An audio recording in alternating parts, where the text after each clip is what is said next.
দুপুর, সবাই কেমন আছেন? নিশ্চয়ই ভালো আছেন। এখানে আমার মা মুরগি রান্না করছেন। মুরগিটা কষাচ্ছেন, কষানো হয়ে গেলে একটু পানি দিয়ে দিবে। এই যে এখানে সব মশলা একসাথে কষিয়ে তারপর বসিয়ে দিয়েছে। এখানে কষানো হচ্ছে। এখন চলে আসলাম আমার ব্যালকনিতে। এখানে আমার গাছেরা, এখানে আমার পাথরকুচি গাছগুলো, পাথরকুচি গাছ কিন্তু অনেক ঔষধি এখানে আছে।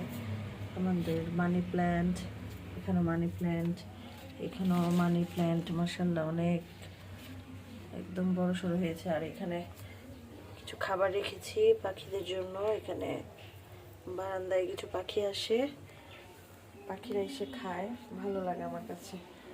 পরে এখানে একটা টবে পানি রেখেছি, ভালো লাগে, এটা ফ্রেশ লাগে।